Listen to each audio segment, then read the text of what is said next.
Hello and welcome to week 8 of our review of Dzongsar Khyentse Rinpoche's teachings on Samantabhadra's King of Aspiration Prayers, the Pranidhana Raja. And this week we're going to cover the verses on dedication and thereby complete the text. This week's image is a pair of hands gently releasing a bird into the sky, symbolizing the manifestation of compassion and wisdom in actions that bring benefit, joy, and ultimately freedom to others. It also symbolizes the intention at the heart of dedication, which is about taking what is most precious to us, the merit that we have worked and practiced so hard to accumulate, and giving it away. And this is no ordinary gift. It is the fuel for our progress on the path, the raw material for our own awakening. And we're not just letting it go in the spirit of non-attachment, but actively and intentionally giving it away. So naturally this is going to arouse some resistance from our habitual patterns of ego clinging, which are strongly focused on self-preservation and self-interested behavior. So although the practice of dedication is seemingly quite straightforward and quite familiar to most Buddhist practitioners, to practice dedication authentically is not so simple. And as we shall see, cultivating the ability to dedicate authentically could even be considered the capstone or crowning achievement of our practice. So with that in mind, let's take a moment to tune our motivation and intention for how we'd like to approach this next hour together.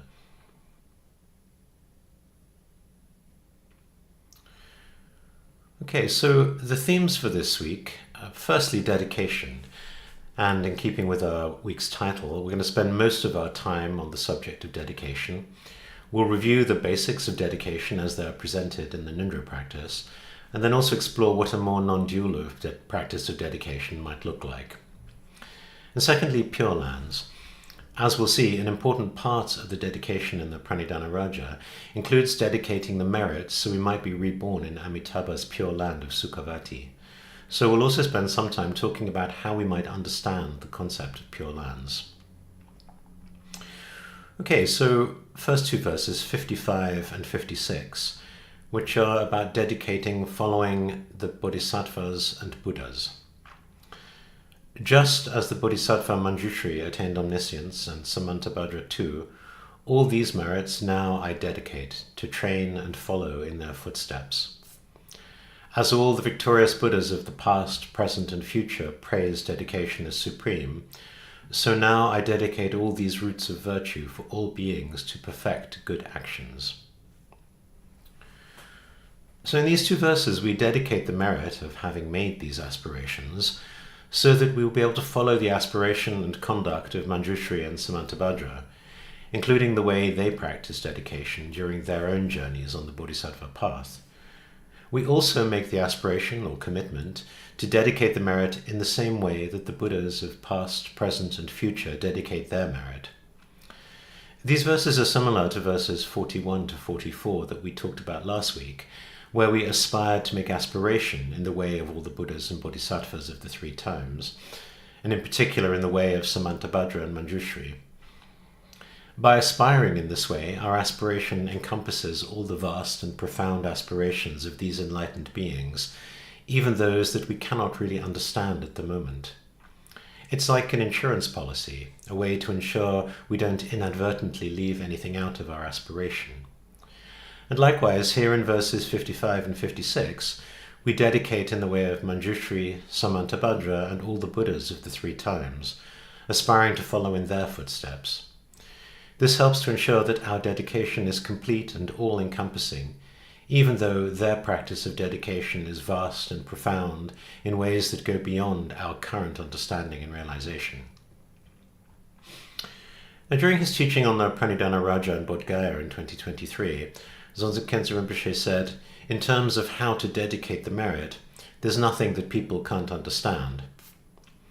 However, like mindfulness itself, just because something is simple doesn't mean that it's easy. So let's review the practice of dedication, the basics, before we consider what a more non-dual understanding and practice of dedication might look like. And the first challenge for beginners like us is that we might easily confuse the practice of dedication with secular practices such as gratitude, appreciation, and thanksgiving that we're perhaps more familiar with. A gratitude is seemingly everywhere in the contemporary wellness and psychology world these days, from self-help books to therapy sessions, and for good reason. Gratitude helps reduce negative emotions like envy and resentment. It boosts mental health and positivity, and strengthens relationships. Its opposite, a lack of gratitude, is often linked with a less satisfying and more troubled life. It's often said that if you were to summarize the whole of positive psychology into just one idea, that would be gratitude. And indeed, dedication and gratitude both involve a reflective appreciation of blessings, positive experiences, and good deeds well done, so they do have something important in common. However, while these two practices share superficial similarities, their philosophical foundations and intentions are profoundly different. Gratitude is about personal psychological benefits that come with acknowledging and appreciating what one has received. In contrast, dedicating merit is rooted in the view of interdependence and emptiness. It transcends personal benefit and involves directing the positive karma gained from virtuous actions towards the enlightenment and liberation of all sentient beings. And in a similar vein, we should avoid confusing dedication with practices like savoring, which is actively enjoying and prolonging positive experiences, which is often taught alongside appreciation and gratitude in many modern mindfulness practices. While savoring can indeed be beneficial in a psychological context, it can easily be misunderstood and misapplied in a way that undermines the Buddhist practice of mindfulness. In Buddhism, mindfulness is based on an attitude of non-attachment, where the goal is to observe experiences without clinging to them. And rather than savoring experiences, we're encouraged to let them go in much the same way that a Vajrayana practitioner might offer a mandala. Indeed, in more advanced practices, we're even encouraged to actively cast so-called positive experiences aside, walking away from them as we might spit in the dust.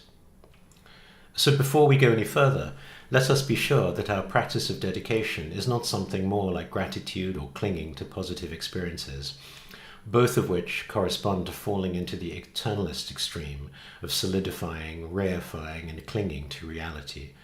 And of course, we also want to take care not to fall into the nihilist extreme of denial. As with any spiritual practice, there's also a risk that we might practice dedication as a form of spiritual bypassing.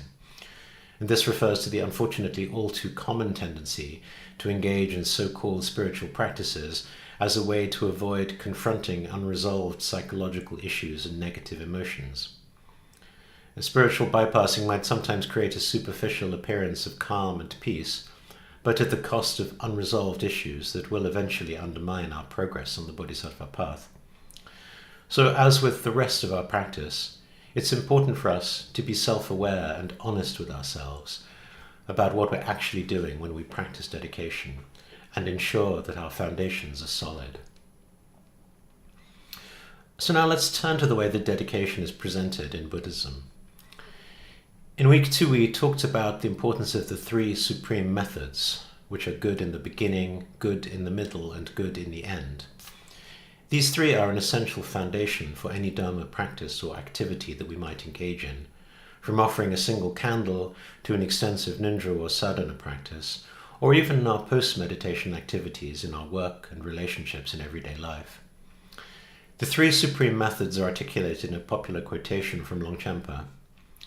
Begin with bodhicitta, do the main practice without concepts, conclude by dedicating the merit.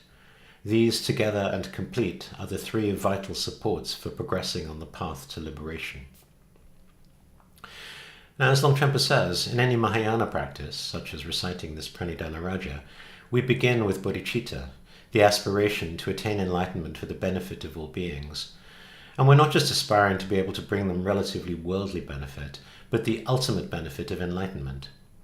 And likewise, when we come to the dedication at the end of any activity or practice, we once again arouse bodhicitta.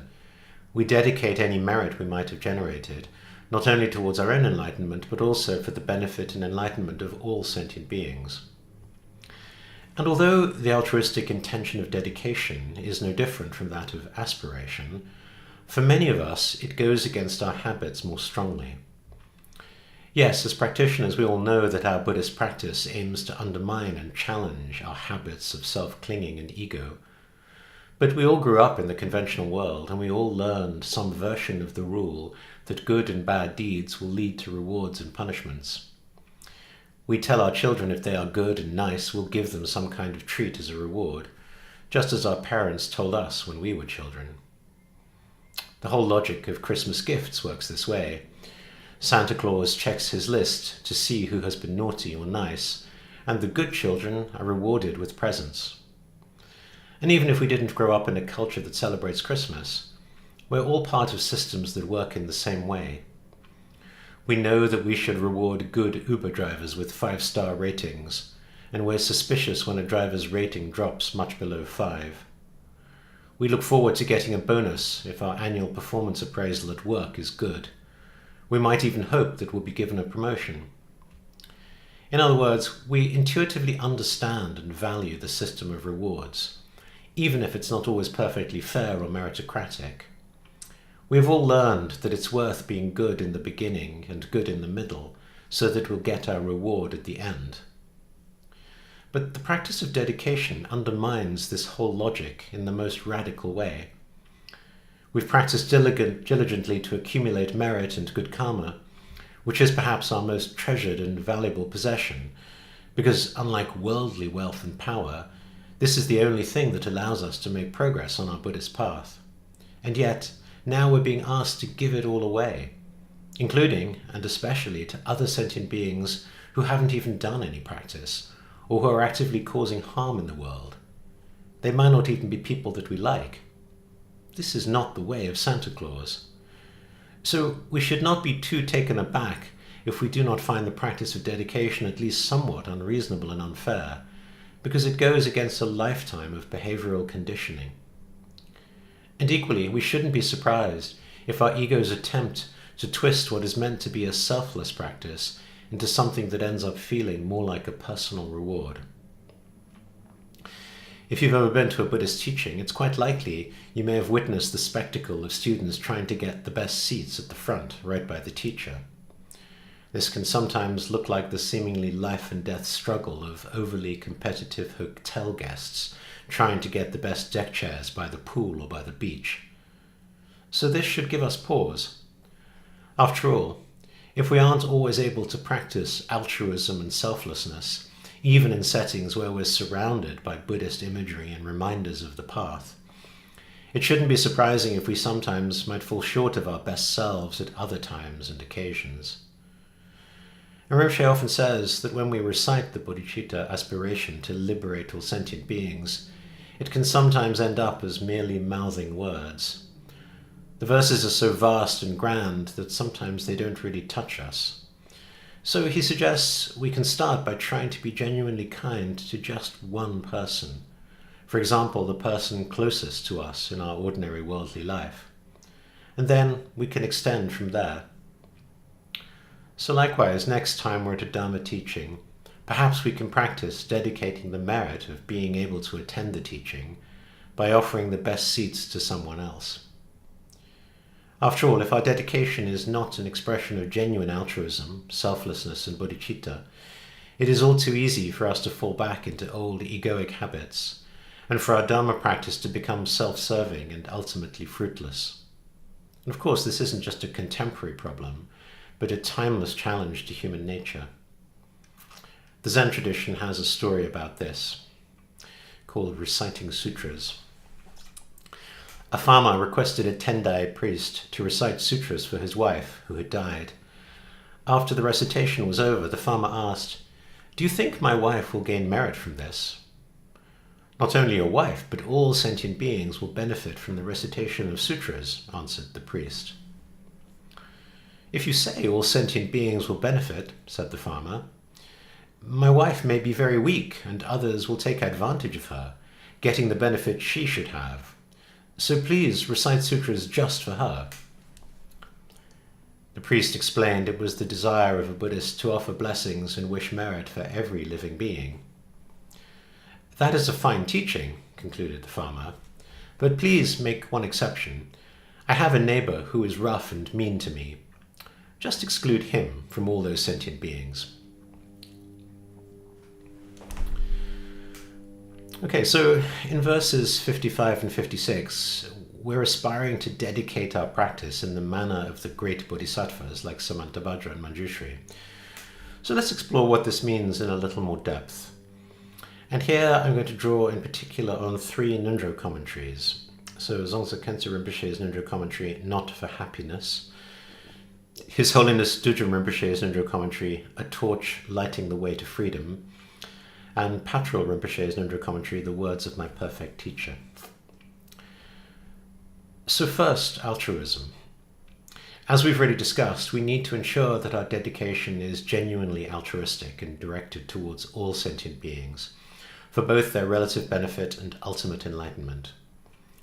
Of course, this is easier said than done, especially when it comes to directing our merit to people that we don't like, or people who don't like us. But the Bodhisattva path is rich with skillful means to help us cultivate this habit. And if you'd like to explore this further, please read Shantideva's Way of the Bodhisattva, the Bodhicharya Avatara. Secondly, vastness.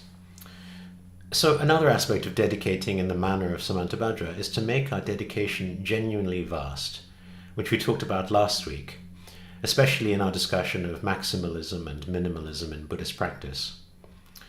So here, for example, we don't just dedicate the merit of our virtuous actions or practice that we've just completed, but all the sources of good that we have accumulated in the past, that we are accumulating in the present, and that we will accumulate in the future. In other words, we also dedicate the merit we may have forgotten to dedicate in all our past lives, and even the future merit we have not even generated yet.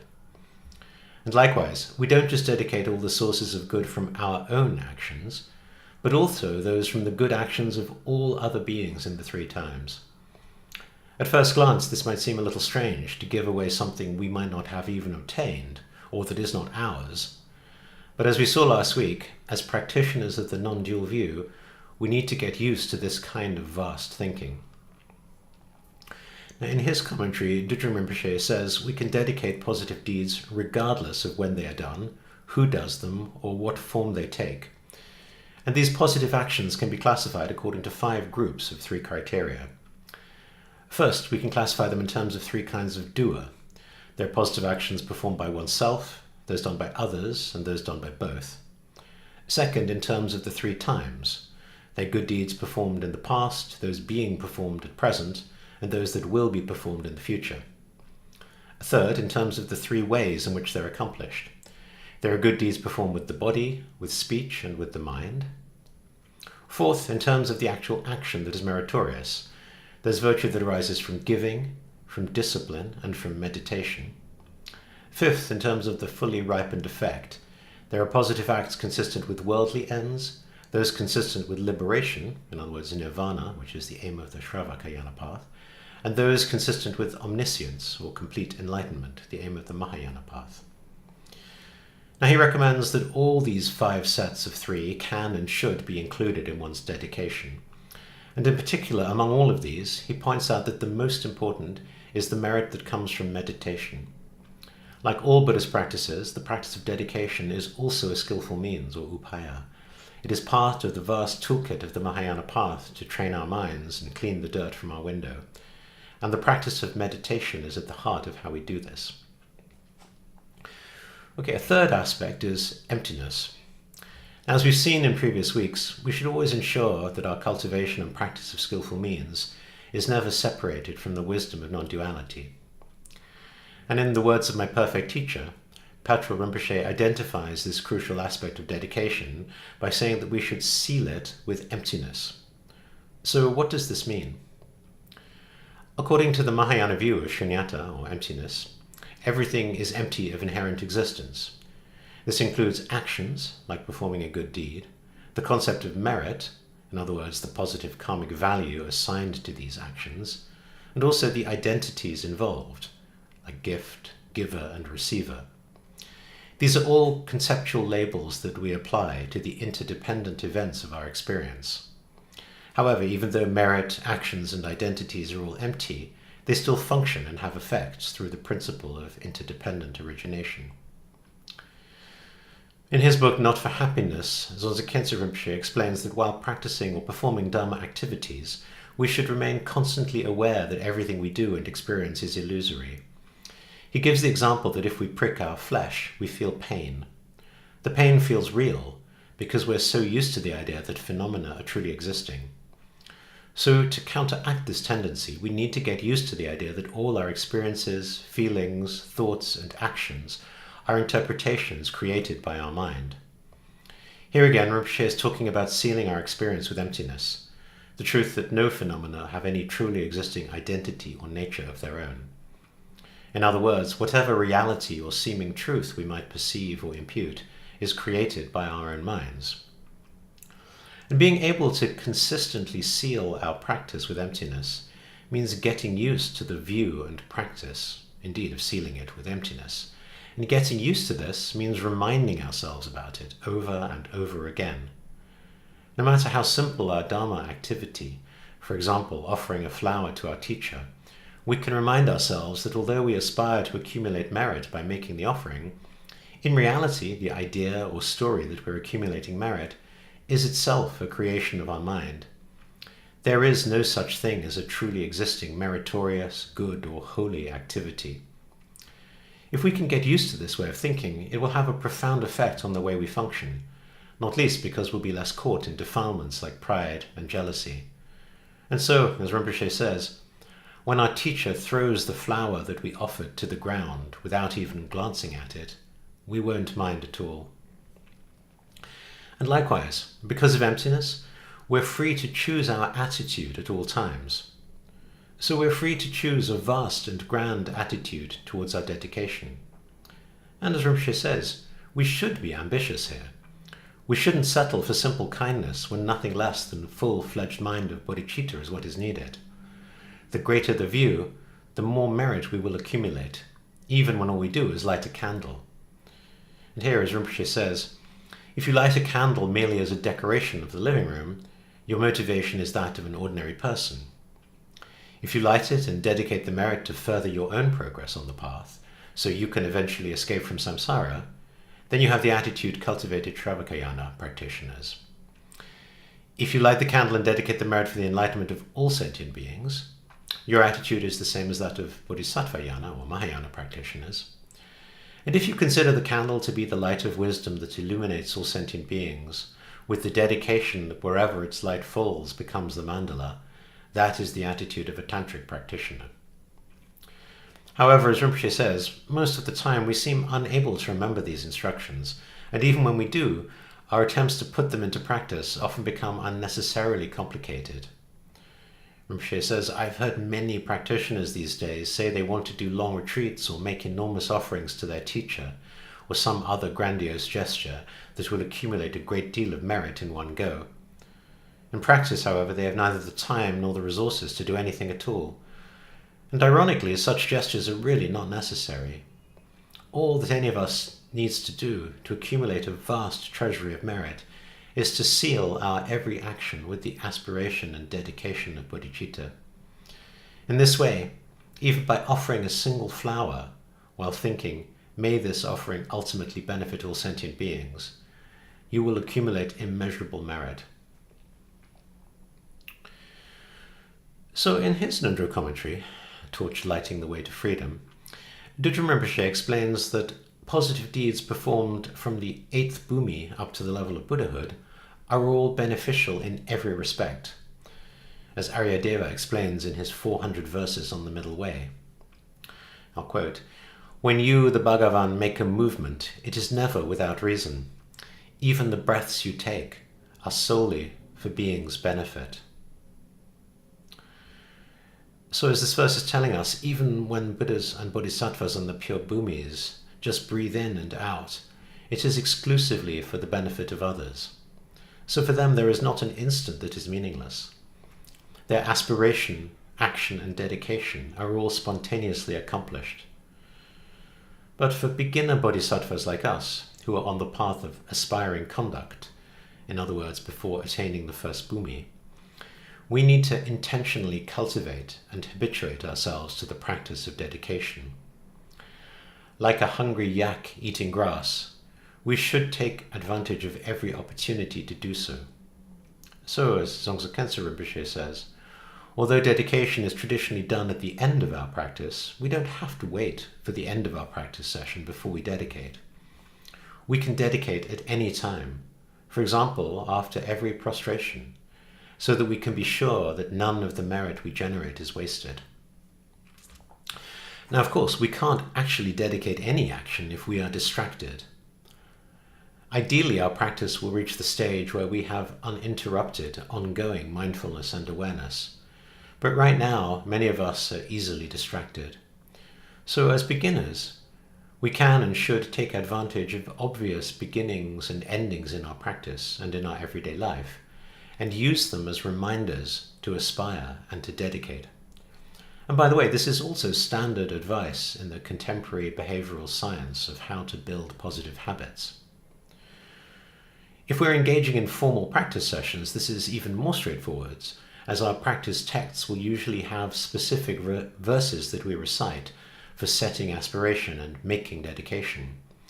So then, even in the worst case, we have at least 2 opportunities to remember, at the beginning and at the end of our practice, where we can pause and invoke the genuine bodhicitta that is the heart of authentic aspiration and dedication.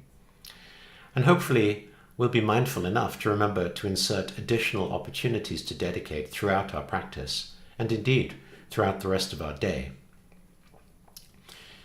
As we progress on our path, we can follow the practice advice that the masters have given us for meditation itself, namely to make our dedications short but often. In this way, the habit of dedication will become internalized into our way of being. Indeed, if we're going to practice good in the middle, we need to engage in our practice without concepts, which also requires the ongoing practice of mindfulness. In other words, our practice needs to include both shamatha, in other words, remaining non-distracted, and vipassana, in other words, holding the non-dual view of emptiness or shunyata. So let's not look down on the seeming simplicity of shamatha practice, because in order to seal our practice with emptiness, we need the non-distraction of shamatha as a precursor to having the non-dual view of vipassana that is the seal. So to recap, as Dzongsar Rinpoche said, the most important form of merit is the merit that comes from meditation. And as Dzongsar Khyentse Rinpoche said, even by mindfully and undistractedly offering just a single flower with the attitude of bodhicitta and the view of non-duality, we accumulate immeasurable merit.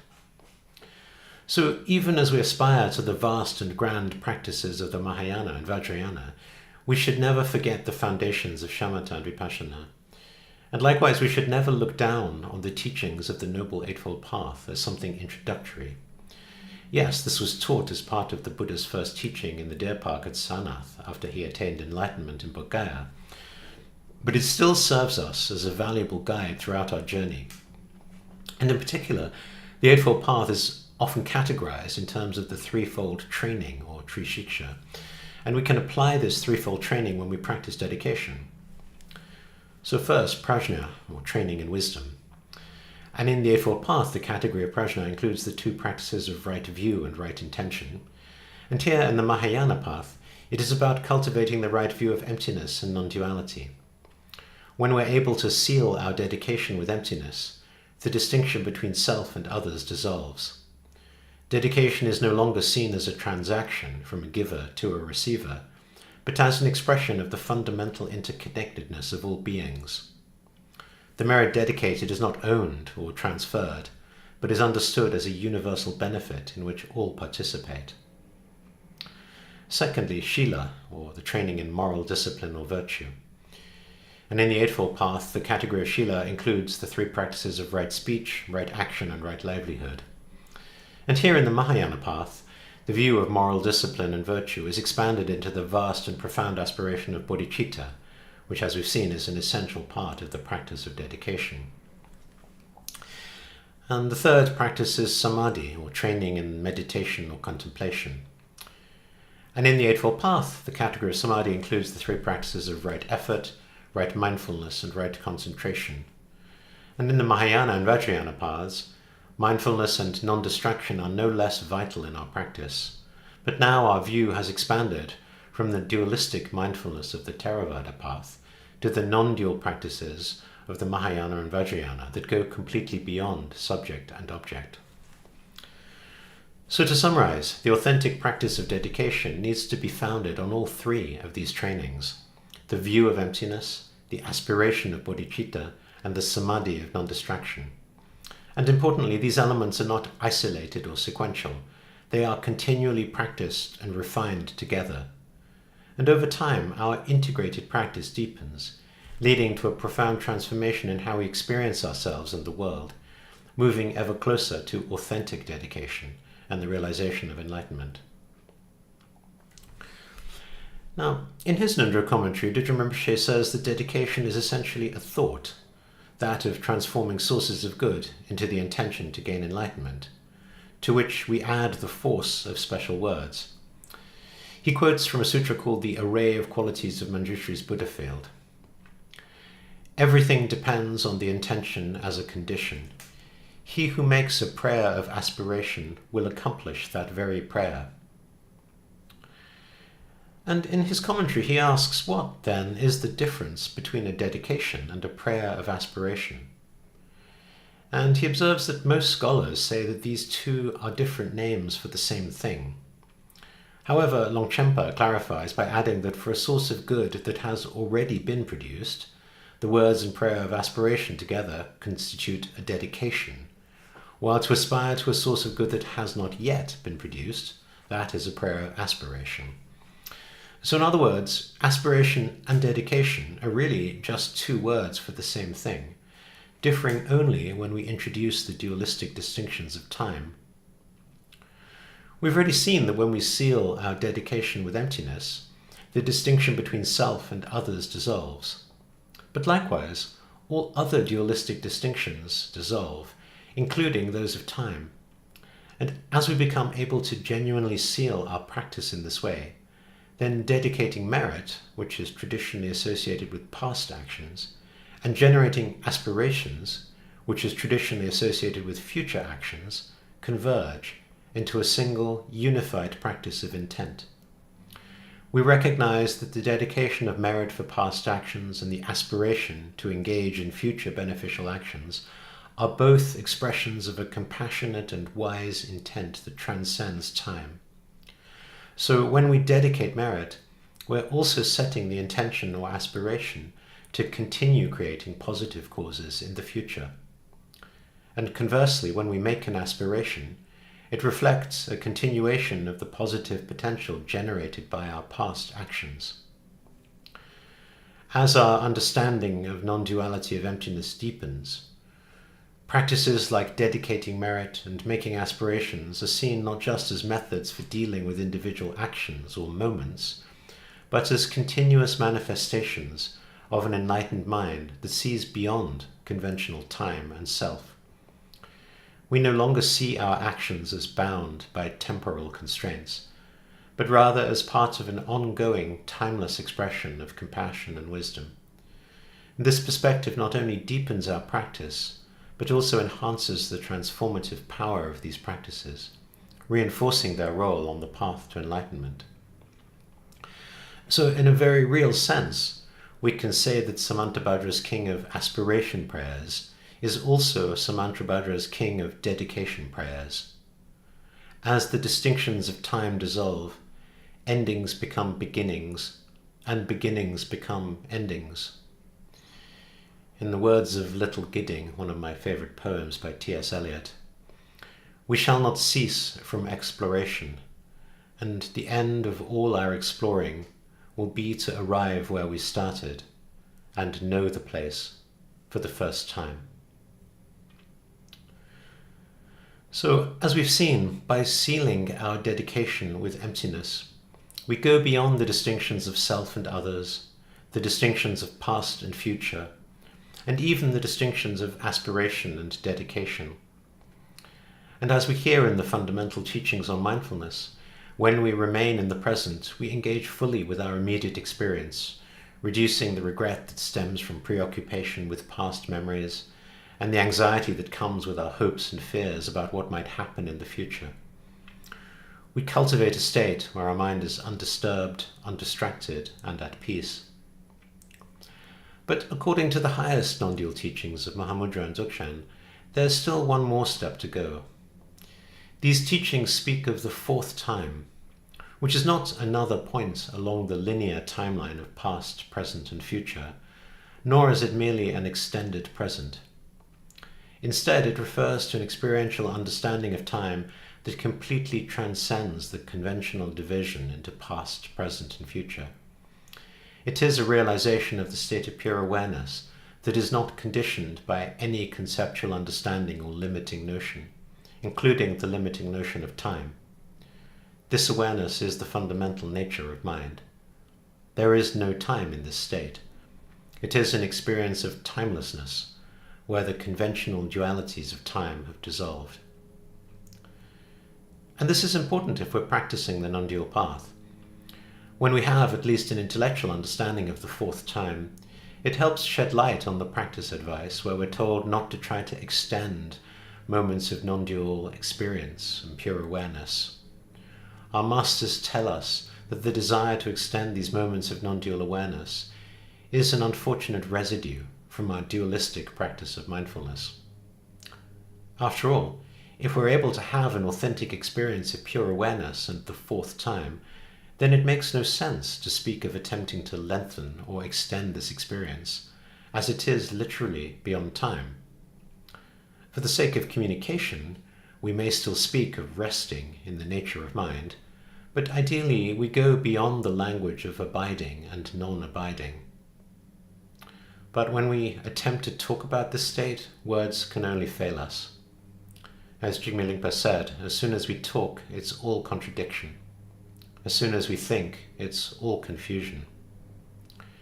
So what might dedication look like in the context of the timelessness of the fourth time? When seen with this view, merit itself is understood to be empty of inherent existence and not something that is accumulated and then transferred. Actions that generate merit are expressions of the inherent Buddha nature that pervades all beings and all times. Dedication is not about sending merit from one point to another, but recognizing and affirming the non-separation between oneself and all other beings. We approach a more non-dual understanding of bodhicitta, where aspiration and dedication are not focused on gathering causes for future results, but are a timeless expression of enlightenment. Our dedication does not aim to affect the future in a conventional sense, but is instead a present moment realization of the interconnectedness of all phenomena, which naturally encompasses all times. And when we attain this realization, we operate from a state of spontaneous and natural awareness, where our every action is naturally and effortlessly aligned with the welfare of all beings. And so our dedication of merit becomes an ongoing, non-conceptual way of being, rather than a deliberate act performed at specific times. Our every action, thought, and word naturally serves as a dedication of merit, because we're continuously manifesting the qualities of a Buddha. This way of being is a direct manifestation of the Bodhisattva ideal, where helping others is not separate from any other activity.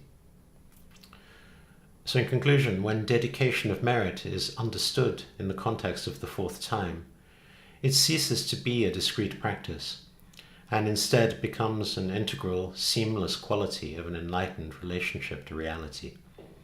It is no longer about doing something specific, but about being in a continuous state of dedication, where every moment is an expression of the ultimate union of wisdom and compassion, beyond the confines of conventional time. Okay, so now let's continue with the dedication, with the aspiration to be reborn in Amitabha's Pure Land, which is verses 57 to 60. When it is time for me to die, let all that obscures me fade away. So I look on Amitabha there in person and go at once to his pure land of Sukhavati. In that pure land, may I actualize every single one of all these aspirations. May I fulfill them, each and every one, and bring help to beings for as long as the universe remains. Born there in a beautiful lotus flower, in that excellent and joyous Buddha realm, may the Buddha Amitabha himself grant me the prophecy foretelling my enlightenment. Having received the prophecy there, with my billions of emanations sent out through the power of my mind, may I bring enormous benefit to sentient beings in all the 10 directions. So in verses 57 and 58, we're dedicating the merit so that one day when we die, we will go to Sukhavati, the pure land of Amitabha, and that once we're reborn in the pure land of Sukhavati, we'll continue to benefit beings and actualize all the aspirations we've made. In verse 59, we're further dedicating the merit so that Amitabha Buddha will grant us the prophecy that we'll attain enlightenment in the future. And in verse 60, we dedicate the merit so that through the power of having received this prophecy, we'll be able to manifest countless forms in order to benefit other beings through the power of our mind. Now, when teaching this in Vancouver in 2024, Rinpoche told a story of how he went to the head monastery of the Pure Land School in China a few years previously. And he said, as I entered, they were giving all the tourists pamphlets with an explanation of Pure Land Buddhism, which said something about Amitabha and Buddhist heaven. And you remember how we previously talked about how bodhisattvas have to learn to communicate with different beings using different languages. Rinpoche said, I guess, even though the word heaven sort of annoyed me, I thought, yes, why not? And then when I went in, I saw that the temple itself is one of the most beautiful temples. It has so many beautiful Chinese characters written in ancient calligraphy. And he had a good translator with him and asked him to translate many of these scripts. And Rinpoche said, I was thinking if only they'd just translated some of these and put them in the brochure instead of talking about Buddhist heaven. But I understand, because some of the contents of the Pure Land teachings are maybe not that easy for people to digest. Nevertheless, it is mentioned several times in this Pranidhana Raja that whoever does this aspiration will enter Sukhavati, the pure land of Amitabha. So we should spend a few moments talking about this. And here, Rinpoche said, migrating is such a thing for sentient beings. You could see it if you walk around a downtown shopping street in a city centre. It is one of the familiar afflictive or destructive emotions that we all have. The grass is always greener on the other side. And this has been with us since dualism started. We all fantasize about going somewhere else, a better place, a land of dreams. Maybe somewhere like the Wild West or a tropical beach, wherever. And of course, for different people, there are different dream lands. But the Pure Lands in Buddhism are not about escapism. So how should we understand them? And here Rinpoche gave an example. He said, I'll give you an example of how the Mahayana Pure Land works. So usually when you go somewhere, there's always an aim, like going for a job interview or to pick up a package or to see a museum, something like this, or to meet your uncle, or maybe to actually settle there. He said, okay, I'm talking on a very profound level, so be prepared. I'm just giving you one of the ingredients of the atmosphere of the Pure Land. So after this session, if you just walk on whatever road and just go, you will find that the atmosphere is very pure. It doesn't matter where you go. You have nothing to do. There is no place to reach. Now, if you have to have an aim, how about going to North Vancouver just to blow your nose? When you get there, you blow your nose and then you come back. I bet you this will be the most blissful trip. Because blowing your nose is not that big a deal, right? Upon reaching there, you can really blow it ceremoniously if you want. And if you really want to do it with a proper ritual, maybe you could get up tomorrow in the morning and put on your best dress, as if you're going for the most important job interview. You can iron your napkins, all in preparation for the nose blowing. Make a really big fuss about this ironing. Then take a taxi or walk or take a boat. And of course, remember, you're doing this for the benefit of all sentient beings. And then you reach North Vancouver, the place where you will forever depart from your snot. I'm trying to make it a little watered down, but this is actually a very important aspect of the Pure Land.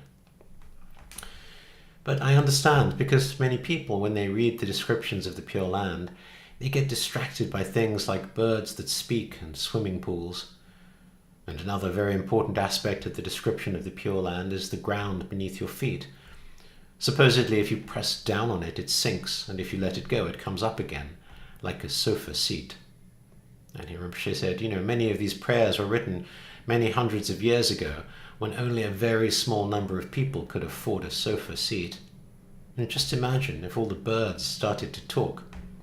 I don't think you would have much of a good day. But please read the Amitabha Pure Land Sutras. They're just so beautiful. But you have to think within this context of the beyond ordinary thinking of the Mahayana. It's so beautiful, actually. And even if you are not so well behaved in this life, as long as you are really wholeheartedly devoted to Amitabha, you will be reborn in the Amitabha realm inside a lotus. Although the lotus might not blossom right away, but you're already okay because you know that one of these days it is going to blossom. These descriptions are just so profound. We need to somehow communicate the vast and profound Mahayana view to ordinary people, and that's how these Pure Land scriptures communicate it. So anyway, when you read the aspiration and dedication to be reborn in Amitabha's Pure Land, just think about blowing your nose in North Vancouver, and probably it will make a little more sense. Of course, you can still think about talking birds and swimming pools and all of that. Whatever wonderful and beautiful things you can imagine. Trees, mountains, lakes, turquoise, all of that. And then there was a question in 2016 in the Taipei teachings. Someone asked Rinpoche, in this aspiration prayer, Samantabhadra aspires that when he passes away, may he be reborn in Amitabha's Pure Land of Sukhavati. So I thought we should also want to be reborn there. But when I listen to your teachings, it doesn't seem like you're encouraging people to be reborn in Sukhavati. Can you say more about that? And here Rinpoche said, it looks like when these bodhisattvas aspire, they specifically choose some sort of reference point or value. I'll try to explain. This is a little difficult, he said. For instance, Avalokiteshvara supposedly blessed his name. He aspired that his name would become the most popular among all the bodhisattvas, and whoever hears his name will have some sort of connection or link with love and compassion. And it looks like it is true, because I would say that of all the bodhisattvas, Avalokiteshvara is probably the most well known. From Sri Lanka all the way to China and Japan, there is involvement with Avalokiteshvara everywhere. And the story for Pure Land Buddhism also begins with a dedication. It is believed that many aeons ago there was a monk called Dharmakara, and he dedicated his merit to bless a specific place called Sukhavati, where everyone would be attracted to go. And it's almost like Sukhavati, the place, is even more famous than Amitabha himself, and certainly more famous than Dharmakara. For instance, how many of you wish to be reborn in the land of ponytails? I don't think you've even heard of it, have you? That's the Buddha field of Vajrapani, which is called Changlo Chen, which basically means the land of long hair. And how many of you aspire to go to the land of turquoise leaves? That's where Tara is. If there's some Nyingmapas here, perhaps some of you wish to go to the copper-coloured mountain. But Rinpoche said, to me the most attractive place is Kechara, which is the land of Vajrayogini. From a very young age, I was so attracted to the idea of letters made of coral. And I like the idea that if I wholeheartedly devote myself to Vajrayogini, then even if I'm about to take rebirth in a donkey's womb, for instance, that this beautiful 16-year-old girl with a sindoor on her forehead will just grab my wrist and pull me up. I like this. And actually, even Manjushri's land is not really certain either. In many sutras it's referred to as Nyadre Jing, which means the land of the sound of drum. But it's also believed that Manjushri's land is actually here on this earth in Wutaishan, which is about 5 hours drive from Beijing. I'm serious, he said, I'm not making this up. But anyway, among all these pure realms, Amitabha's realm seems to be top of the list. And he said, now, as I talk about these things, you might think that a pure realm is some sort of theistic or religious concept of heaven, but it's not like that in Buddhism, because the Amitabha realm can be understood on many different levels. And as it's stated in the Amitabha Sutras, the moment you close your eyes, you're already there in the Amitabha realm, meaning the Amitabha realm is here and now. But for those who can't understand these kinds of profound teachings, then yes, there are mentions such as towards the west, where the sun sets, there is Amitabha's realm, and so on and so forth. So, in answer to your question, what should I say? Sukhavati is specifically included here because the Pranidhana Raja is an aspiration to benefit all sentient beings in every way, according to the specific needs of each sentient beings. And so while we are aspiring to enter into ocean-like Buddha fields, we can also aspire to enter into Amitabha's realm. That is the most popular and sort of easy to access of the pure realms. And I guess that's why it's included here specifically. Okay, so finally the concluding verses 61 to 63. Through whatever small virtues I have gained by reciting this aspiration to good actions, may the virtuous wishes of all beings, prayers, and aspirations all be instantly accomplished. Through the true and boundless merit attained by dedicating this aspiration to good actions, may all those now drowning in the ocean of suffering reach the supreme realm of Amitabha. May this King of aspirations bring about the supreme aim and benefit of all sentient beings. May they perfect what is described in this holy prayer uttered by Samantabhadra. May the lower realms be entirely emptied. So in verse 61, we dedicate the merit of reciting the Pranidhana Raja, so the virtuous wishes and aspirations of all beings will be instantly accomplished. In verse 62, we dedicate the merit so that not only I, but all beings will be reborn in Amitabha's pure land of Sukhavati. And the final dedication comes in verse 63, which was added by the Tibetan translators and does not appear in the Chinese or Sanskrit versions of the prayer.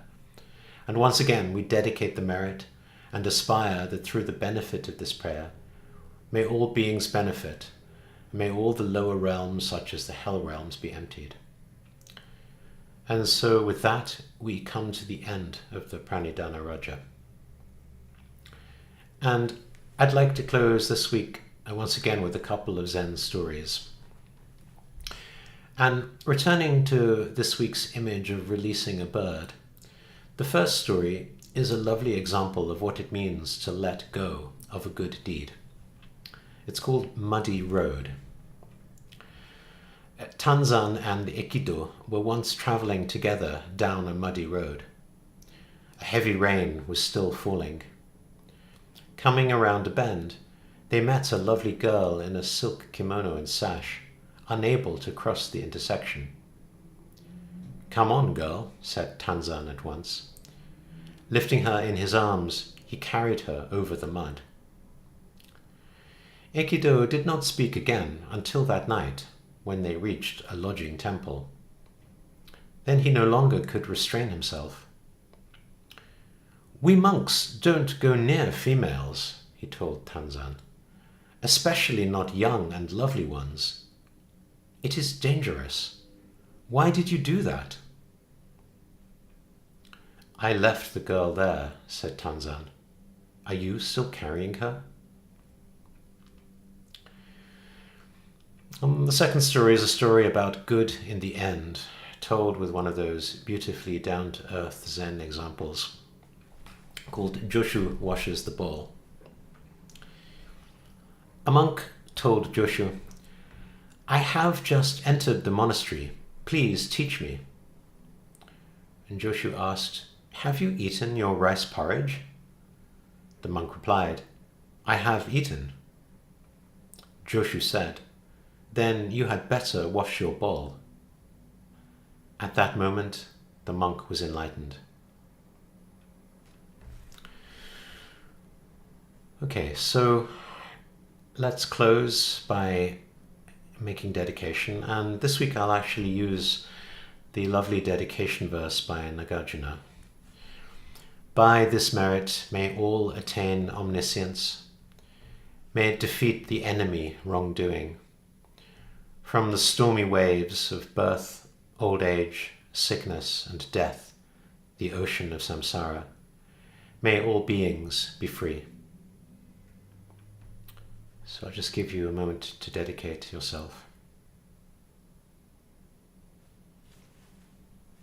And with that, thank you, and I look forward to seeing you again next week for our final week.